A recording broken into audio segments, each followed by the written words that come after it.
लोग बायोमॉलिक्यूल्स के बारे में पढ़ने वाले हैं, जो कि अच्छा चैप्टर है, अच्छा खासा वेटेज भी है इसका। तो चलिए हम लोग शुरू कर बायोमॉलिक्यूल्स। नमस्कार। बायोमॉलिक्यूल्स में पहले हम देखते हैं कि बायोमॉलिक्यूल्स में चैप्टर 9 क्लास 11 का चैप्टर है, चैप्टर 9। और इसमें हमें पढ़ना क्या क्या है। इसमें हमें पढ़ना है how to analyse chemical composition, यानी केमिकल कंपोजिशन में जैसे केमिकल कंपोजिशन के बारे में एनालाइज करना, how to analyse chemical composition, primary and secondary metabolite क्या होते हैं, बायोमॉलिक्यूल्स क्या होते हैं, प्रोटीन क्या होता है, पॉलीसेकेराइड क्या होता है, न्यूक्लिक एसिड क्या होता है, और स्ट्रक्चर ऑफ प्रोटीन के बारे में देखेंगे, nature of bond linkage in the monomer और पॉलीमर्स क्या होते हैं, डायनेमिक स्टेट बॉडी कॉन्स्टिट्यूएंट क्या होता है, कॉन्सेप्ट ऑफ मेटाबॉलिज्म के बारे में देखेंगे, metabolism basic of living things के बारे में देखेंगे, द लिविंग स्टेट के बारे में देखेंगे, और एंजाइम के बारे में देखेंगे। तो हम लोग पूरी एनसीईआरटी को पॉइंट बाय पॉइंट समझते हुए पूरा कवर करेंगे बायोमॉलिक्यूल्स। तो चलिए शुरू करते हैं बायोमॉलिक्यूल्स। हमें उम्मीद है कि 3 या 4-5 लेक्चर में ख़त्म हो जाएगा biomolecules.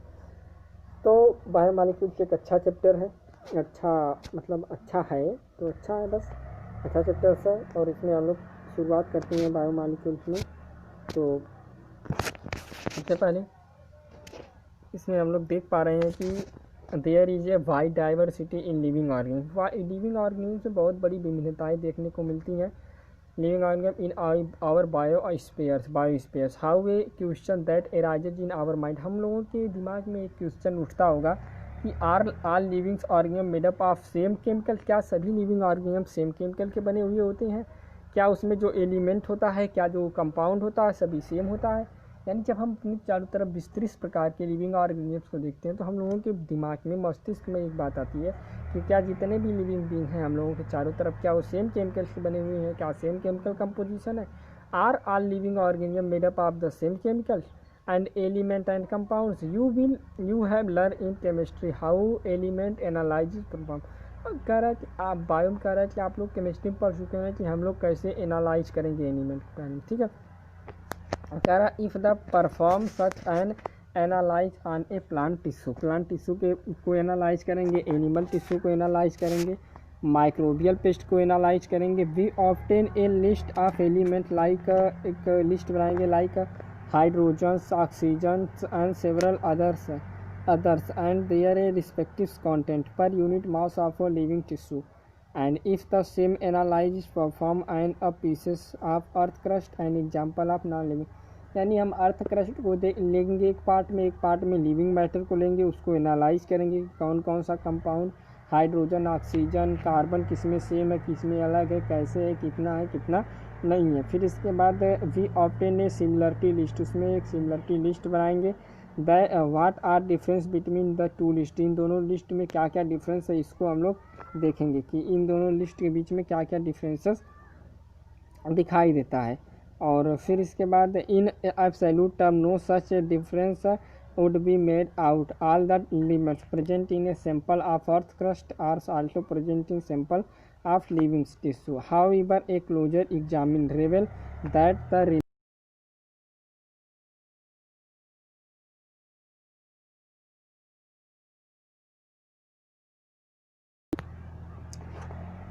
To list in about similarity list that are difference between two list, इन दोनों लिस्ट के बीच में क्या क्या सिमिलरिटी, क्या डिसिमिलरिटी है, इन सब चीज़ों के बारे में देखेंगे। And the absolute term no such difference could be we made out, all the element present in sample of earth crust also present in sample of living tissue, and however a closer examine reveal that the relative abundance of carbon, hydrogen with respect to other element to the higher in any living organism in earth crust।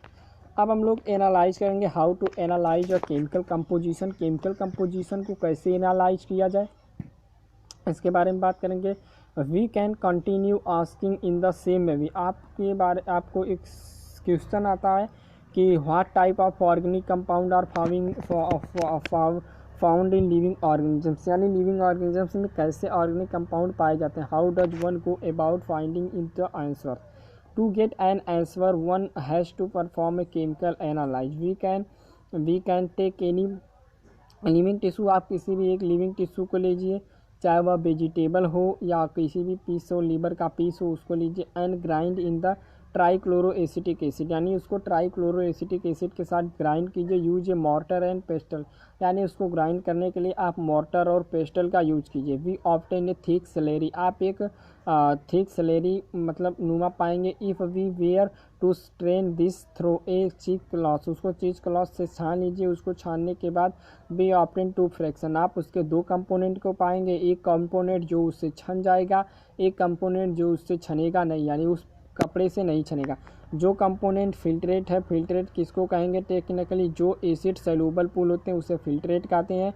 और जो second part है जिसे रिट्रेंट कहते हैं, जो acid इनसेलुबल fraction होता है। जो साइंटिस्ट है found thousand of organic compound, यानी वैज्ञानिकों ने हजारों केमिकल कंपाउंड, ऑर्गेनिक कंपाउंड को पाया है इन द एसिडिक एसिड सेलुबल, जो कि एसिड सेलुबल होते हैं। तो हजारों ऐसे केमिकल कंपाउंड होते हैं जो एसिड सेलुबल होते हैं। फिर यदि बड़े क्लास के बारे में बात करें तो you learn about how to analyse a living tissue, आप आगे जाएंगे तो आप पढ़ेंगे कि लिविंग टिश्यू के बारे में एनालाइज करेंगे। Simple and identify a particular organic compound के बारे में। It will suffice to the say here that one extract the compounds then subjected the extract to various separation techniques till one has separated a compound from all other compounds. In other words, one isolate and the purify a compound, and analytically technique when applied to the compound give us idea of molecular formula and the probability structure of compound. All the carbon compound that we get from living tissue can be called a biomolecule. जो compound living tissue में पाए जाते हैं उसे biomolecules कहा जाता है, biomolecules कहा जाता है। How ever living organisms have also got inorganic element, how ever जैसे कि लिविंग ऑर्गेनिजम्स होते हैं आल्सो गॉट इनऑर्गेनिक एलिमेंट भी पाया जाता है कंपाउंड इन दिम। क्या how to we know this, क्या आप इसे जानते हैं। A slightly difference but distractive experiment have to be done once weighs a small amount of a living tissue say leaves or liver and is called we get wet and dry it. All the water evaporates. The remaining material gives dry bits. And now if the tissue is fully burned, यानी कह रहा है कि आप यदि मान लीजिए biomolecules के बारे में जानना है कि इसमें कौन सा इनऑर्गेनिक कंपाउंड है कि नहीं है, तो उसको आप लीजिए, लेने के बाद उसको जला दीजिए, सुखा लीजिए, सुखा लेने के बाद जला दीजिए, और जलाने के बाद जो राख मिलती है उसको एनालाइज कीजिए। Remaining material gives dry bit. Now it in tissue fully burn. All the carbon compound are oxidise to gaseous from the CO2 water vapours and are removed. What is remaining is called ash, यानी कह रहा है कि जो remaining part बचता है उसे राख कहा जाता है। This ash contain inorganic element, जिसमें कह रहा है कि आप मान लीजिए किसी टिश्यू को लीजिए, टिश्यू को छान लीजिए, फिल्ट्रेट अलग कीजिए, रिटेंट अलग कीजिए, जो मतलब वो पार्ट होता है उसको सुखा लीजिए, सुखाने के बाद जला लीजिए, जलाने के बाद जो पार्ट बढ़ता है उसे राख कहते हैं। उस राख में इनऑर्गेनिक कंपाउंड पाया जाएगा, उसे आप ढूंढ लीजिए। इनऑर्गेनिक कंपाउंड में कैल्शियम पाया जाएगा, मैग्नीशियम पाया जाएगा और भी इत्यादि मिल सकते हैं। Inorganic compound like sulphate, phosphate, ETC and are also seen in acid soluble fraction, जो कैसे होते हैं, एसिड सॉल्युबल फ्रैक्शन होते हैं। Therefore element analyse gives element composition, element को एनालाइज करेंगे और उसके कंपोजिशन को एनालाइज करेंगे ऑफ लिविंग टिश्यू के बारे में, on the from hydrogen, oxygen, chlorine, carbon, ETC। फिर इसके बाद बात करें तो why analyse the compound gives an idea of the kind of organics and inorganic constituent present in living tissue. Living tissue के बारे में बात करें तो फ्रॉम ए केमिस्ट्री के पॉइंट ऑफ व्यू से बात करें तो one can identify fractional group like, fractional group like के बारे में बात करें जैसे इनऑर्गेनिक कॉन्स्टिट्यूएंट में जैसे कि एल्डिहाइड, कीटोन, एरोमेटिक कंपाउंड होते हैं। But from a biological point of view से बात करें cell classify them amino acid, nucleic acid, fatty acid, यानी कह रहा है केमिस्ट्री के पॉइंट ऑफ व्यू से यदि देखा जाए तो इनऑर्गेनिक के कॉन्स्टिट्यूएंट से तो एल्डिहाइड, कीटोन, एरोमेटिक कंपाउंड ये सब पाए जाते हैं केमिस्ट्री के पॉइंट ऑफ व्यू से। बायोलॉजी के पॉइंट ऑफ व्यू से बात किया जाए तो amino acid, nucleic acid, fatty acid. Nucleic acid are organic compound, amino acid जो होता है ये ऑर्गेनिक कंपाउंड होता है, जो इसमें एमिनो ग्रुप कंटेन होता है जो एसिड ग्रुप से सब्सटीट्यूएंट होता है ऑन द सेम कार्बन, उसी कार्बन पे, जिसे अल्फा कार्बन भी कहा जाता है। Hence they are called alpha amino acid, उसे अल्फा एमिनो एसिड कहा जाता है। दे आर सब्स्टिट्यूट मीथेन, इसमें जो सब्स्टिट्यूट होता है वो मीथेन होता है। There are 4 substituent group occupying the 4 balancing position, carbon के 4 बैलेंसिंग पोजीशन पर 4 प्रकार के सब्स्टिट्यूट या मतलब सब्स्टिट्यूट ग्रुप पाए जा सकते हैं। दीज आर हाइड्रोजन, उसमें से कौन कौन सा हो सकता है? हाइड्रोजन कार्बन ग्रुप्स हो सकते हैं, अमीनो ग्रुप्स हो सकते हैं, वेरिएबल ग्रुप भी हो सकते हैं, डिजाइन किए जाते हैं जैसे आर ग्रुप्स को भी। Based on the nature of R group, R मतलब alkali groups, and there are many amino acid, इसमें विभिन्न प्रकार के अमीनो एसिड प्रेजेंट होता है। However those which occur in the protein are only of 20 प्रकार की, इसमें से कुछ कंपोनेंट के लिस्ट दिए गए हैं। A list of representative inorganic constituent of living tissue, living tissue के बारे में यहाँ पर समझाया गया। सोडियम का फार्मूला होता है Na+, पोटेशियम पे K+ चार्ज होता है, कैल्शियम +2 चार्ज होता है, मैग्नीशियम पे +2 चार्ज होता है, वाटर H2O होता है, compound sodium chloride, carbon calcium carbonate, PO4 3- and SO4-। And फिर इसके बाद यदि नेक्स्ट बात करें तो क्या था कि प्रोटीन आर 20 टाइप, प्रोटीन जो होते हैं मुख्य प्रकार से 20 प्रकार के पाए जाते हैं। कौन कौन से? तो the R group is this proteinaceous amino acid, acids could be hydrogens, यानी जिसमें हाइड्रोजन्स होता है। The amino acid is called glycine, glycine किसे कहते हैं? ग्लाइसिन के बारे में बता रहा है। जो आर ग्रुप है, R group is this proteinaceous amino acid, proteinaceous amino acids होते हैं। कुड हैव भी हाइड्रोजन, इसमें हाइड्रोजन यदि है तो उसे ग्लाइसिन ग्लाइसिन कहेंगे। Amino acid is called a glycine, उसे ग्लाइसिन कहेंगे। A methyl group, methyl group की बात करें तो एनालिन है, एनालिन, हाइड्रोक्सिल मिथाइल, सेरीनिन है। And 3 of the 20 are show in figure, 3 और 20 ऑफ शो इन फिगर। 20 में से 30 को यहाँ पर 3 को यहाँ पर दिखाया गया, सॉरी 3 को यहाँ पर दिखाया गया। The chemical and physical property of amino acid are essentially of amino group के साथ होता है carboxylic, and the R functional group based on number of amino and carboxylic group. There are acidic की बात करें तो ग्लूटामिक एसिड होते हैं, बेसिक लाइसिन होता है, न्यूट्रल वैलिन होता है, amino acid. Similarly there are aromatics amino acid, tyrosine, phenylalanine, tryptophans. A particular property of amino acid is the ionisable nature of NH2 and the COOH group, hence is solution of different pH the structure of amino acid changes. यहाँ पर B is called zwitterionic acid, यानी जो B वाला part है इसे ज्वीटरनोइक acid के नाम से जाना जाता है। यहाँ पर NH3 एमिनो ग्रुप है, कार्बन के साथ R एल्कली ग्रुप जुड़ा हुआ, इस साइड कार्बोक्सिलिक ग्रुप COOH जुड़ा हुआ। इसके बाद यहाँ से यदि एक हाइड्रोजन रिप्लेस कर दिया जाता है तो जो कि ज्वीटरनोइक एसिड के नाम से जाना जाता है। दिस इज अ इम्पॉर्टेंट है, इसे ज्वीटरनोइक एसिड भी कहते हैं। फिर इसके बाद अगला एक हाइड्रोजन एमिनो मतलब एमिनो एसिड से रिप्लेस कर दिया गया, एमिनो ग्रुप से रिप्लेस कर दिया गया। Lipid are generally water insoluble, यानी जो लिपिड होती हैं वह वाटर इनसोल्यूबल होती हैं। They could be simply fatty acid, वो कैसी होती हैं? सिंपली फैटी एसिड होते हैं। ए फैटी एसिड है जो carboxylic group attach to the R group, fatty acid में जो कार्बोक्सिलिक ग्रुप होता है वह आर ग्रुप से अटैच होता है। जो आर ग्रुप होता है कुड है बे, उसमें मिथाइल्स हो सकते हैं, इथाइल्स हो सकते हैं, हायर नंबर ऑफ कार्बन के CH2 ग्रुप जुड़ सकते हैं। कह रहा है यदि एक CH2 ग्रुप से एक कार्बन जुड़ा हुआ है टू 19 कार्बन, उससे 1 से 19 कार्बन होते हैं। तो फॉर एग्जाम्पल प्लामेटिक एसिड, प्लामेटिक देखो 1 मिनट, इसमें थोड़ा से समझने वाली बात है। यह बात है कि जब इथाइल C2H5 इथाइल ग्रुप होगा, CH3 मिथाइल ग्रुप होगा। जब हायर नंबर ऑफ कार्बन जुड़ते जाएंगे एल्कली ग्रुप में CH2 CH2 CH2 CH2 19 group तक, तो उसके बाद फॉर एग्जांपल प्लामेटिक एसिड, प्लामेटिक एसिड में 16 कार्बन होते हैं जिसमें कि कार्बोक्सिलिक कार्बन्स भी होते हैं। एरेकिडोइक एसिड की बात करें तो इसमें 20 कार्बन एटम इंक्लूड होते हैं। कार्बोक्सिलिक कार्बन की बात करें, फैटी एसिड की बात करें तो could have saturated without double bond, saturated. Unsaturated की बात करें तो C डबल बॉन्ड, सैचुरेटेड और अनसैचुरेटेड। सैचुरेटेड कार्बन यानी जिसमें केवल सिंगल बॉन्ड पाया जाएगा उसे सैचुरेटेड हाइड्रोकार्बन्स कहेंगे, जिसमें डबल बॉन्ड या ट्रिपल बॉन्ड पाया जाएगा उसे अनसैचुरेटेड कहेंगे। And other simply lipid is glycerol which is trihydroxypropane, trihydroxypropane जो होता है या सिंपली ग्लिसरॉल होता है trihydroxypropane. Many lipids have the both glycerol and fatty acid, fatty acid और ये सब ग्लिसरॉल से क्या है lipids are most glycerol and fatty acid. Here the fatty acid are found esterify with glycerol. Fatty acid क्या करता है, glycerol को स्टेरिफाई करता है। They can be then monoglyceride. कैसे होते हैं, मोनोग्लिसराइड होते हैं। Diglyceride and triglyceride, these are also called fat and oil based on the melting point. ये किस पे बेस होते हैं, मेल्टिंग पॉइंट पर बेस होते हैं। ऑयल की बारे में बात करें, हैव लोअर मेल्टिंग पॉइंट। तो जो ऑयल होता है, ऑयल का मेल्टिंग पॉइंट कम होता है, बहुत ही कम होता है। एग्जांपल जिंजेली ऑयल की बात करें, and hence remain as oil in winters की बात करें।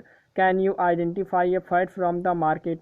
तो आप इसमें मार्केट में कैसे आप पहचानेंगे कि क्या फैट है, क्या प्रोटीन है, क्या कार्बोहाइड्रेट है। तो उसके बारे में बता रहा है कि some lipid are phosphorus and a phosphoglyceride organic compound is them. यानी जो लिपिड्स होते हैं, कुछ लिपिड ऐसे होते हैं या कुछ क्या अधिकांशतः लिपिड जो होते हैं उसमें फास्फोरस और फास्फोरेट ऑर्गेनिक कंपाउंड होते हैं। दीज आर फास्फोलिपिड, जिसे फास्फोलिपिड कहा जाता है। They are found in the cell membrane. ये कहाँ पाए जाते हैं, सेल मेम्ब्रेन में पाए जाते हैं। लिसिथीन की बात करें, ऑन एग्जाम्पल से एक एग्जाम्पल है, कुछ टिश्यू ऐसे होते हैं स्पेशली जिसमें न्यूरल्स है tissue have lipid with a more complex structure होता है। फिर इसके बाद living organisms have a number of carbons compound in which heterocyclic ring can be found. Living organisms में number of carbon is heterolytic ring में पाए जाते हैं। तो some of these are nitrogenous bases adenine, guanine, cytosine, uracil and thymines. When found attached to a sugar they are called a nucleoside. यदि उसके साथ adenine, guanine, thiamine साथ यदि उसके साथ शुगर अटैच है तो न्यूक्लियोसाइड्स हो जाएगा। If A phosphate group is also found sterified to the sugar, they are also called nucleotides. Adenosine, guanosine, thymidine, uridine and cytidine are nucleosides. Adenylene acidic, thymidalic acid, guanylate acid, uridylic acid and isocytidalic acid are nucleotides.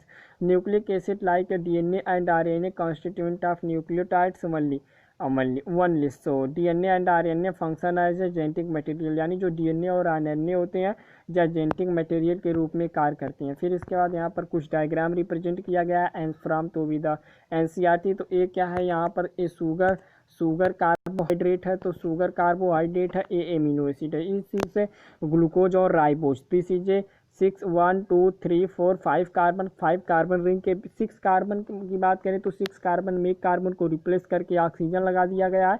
इसके बाद 3 जगह OH है, 4 जगह OH है और 5 जगह पूरे सब ग्रुप पर OH लगा दिया गया, एक जगह CH2 के साथ है। तो एक ग्लूकोज हो गया यानी C6H12O6, दिस इज ग्लूकोज। और राइबोज की बात करें तो C5H10 C5H10O5, तो C5H10O5 ये राइबोज होता है। इसका पेंटागोनल फार्मूले स्ट्रक्चर होते हैं, इसमें 1 2 3 4 OH ग्रुप होते हैं, एक ऑक्सीजन रिंग में बीच में जुड़ा हुआ होता है, एक कार्बन CH2OH के साथ बाइंड होता है। फिर इसके बाद एमिनो एसिड की बात करें तो एमिनो एसिड में ग्लाइसिन, एनालिन, सेरेनिन पाए जाते हैं। ग्लाइसिन के फार्मूले की बात करें तो CHNH2 सब में है। इसमें एक कार्बन की 4 बैलेंसी होती है, इसमें से एक कार्बोक्सिलिक ग्रुप है, 2 हाइड्रोजन, एक एमिनो एसिड। यदि एक हाइड्रोजन को हटा करके एक मिथाइल ग्रुप लगा दिया जाता है तो एनिलीन बन जाता है ग्लाइसिन। और उसके बाद एक एनिलीन के साथ जो एक हाइड्रोजन को मिथाइल ग्रुप से हटा करके OH अटैच किया जाता है तो वह सेरीन में कन्वर्ट हो जाता है। फिर इसके बाद ये तो मेन पॉइंट थे। इसके बाद थोड़ा से अपर साइड जाते हैं तो हमें फैट और ऑयल मिलता है, फैट और ऑयल लिपिड मिलता है। इसमें से प्लामेटिक एसिड है, प्लामेटिक एसिड जो कि फैटी एसिड होता है। इसमें से जो कार्बन होते हैं 15 या 16 कार्बन के प्लामेटिक एसिड होता है, 16 कार्बन का। इसमें से कार्बोक्सिलिक ग्रुप पाया जाता है, एक मिथाइल ग्रुप होता है, 14 CH2 ग्रुप जो कि चेन में जुड़े हुए होते हैं, एक कार्बोक्सिलिक ग्रुप होता है। ग्लिसरॉल की बात करें तो CH2OH CHOH CH2OH एक ही ग्लिसरॉल का फार्मूला होता है। इसके बाद ट्राइग्लिसराइड की बात करें तो इसमें एल्कली ग्रुप अलग अलग प्रकार से पाए जाते हैं, एक कार्बन में अलग अलग प्रकार के एल्कली ग्रुप पाए जाते हैं, इसमें से एस्टर बॉन्ड भी पाया जाता है, तो जिसे ट्राइग्लिसराइड या 3 फैटी एसिड भी कहा जाता है। इसके बाद फैट ऑयल के बारे में फोस्फोलिपिड, लेसिथिन और कोलेस्ट्रॉल की बात करें तो लेसिथिन का फार्मूला कुछ इस प्रकार से दिखाई देता है और ए फार्मूला कोलेस्ट्रॉल का। इसके बाद ये आता है नाइट्रोजन बेस आते हैं, न्यूक्लियोसाइड्स आते हैं, न्यूक्लियोटाइड्स आते हैं। न्यूक्लियोसाइड्स के बाद नाइट्रोजन बेस में होता है यूरेसिल होता है। यूरेसिल में पेरिमिडीन होता है, एडेनिन प्यूरिन होता है। एडेनिन को प्यूरिन भी कहा जाता है, जो कि बेंजीन के 2 रिंग होते हैं। एक जो रिंग होता है जो 6 कार्बन की जगह 2 कार्बन हटा करके नाइट्रोजन लगा दिया जाता है। ऊपर एमिनो ग्रुप होते हैं। बगल वाले रिंग में 1 2 3 4 होते हैं, उसमें से 2 कार्बन होते हैं, अरे 2 नाइट्रोजन होते हैं और बाकी कार्बन होते हैं, जिससे एडेनिन या प्यूरिन एक ही बात होती है। फिर इसके बाद एडेनोसिन होते हैं, फिर इसके बाद एडेनिलिक एसिड होता है। एडेनिलिक एसिड का स्ट्रक्चर कुछ इस प्रकार से दिखाई देता है। नाइट्रोजन बेस में यूरेसिल को पिरिमिडीन भी कहा जाता है। कुछ इस प्रकार से स्ट्रक्चर दिखाई देता है। न्यूक्लियोसाइड्स इस प्रकार का कुछ स्ट्रक्चर यहाँ पर रिप्रेजेंट कर रहा है। जो एडेनिलिन होता है यहाँ पर एडेनिन जुड़ा होगा, यहाँ पर यूरेसिल जुड़ा होगा। ये न्यूक्लियोटाइड्स है, ये न्यूक्लियोसाइड्स है। Diagrammatic representation of small molecular weight organic compound in living tissue. इसके बाद बात करेंगे प्राइमरी और सेकेंडरी मेटाबोलाइट। तो प्राइमरी मेटाबोलाइट क्या होता है, सेकेंडरी मेटाबोलाइट क्या होता है, इसको हम लोग अगले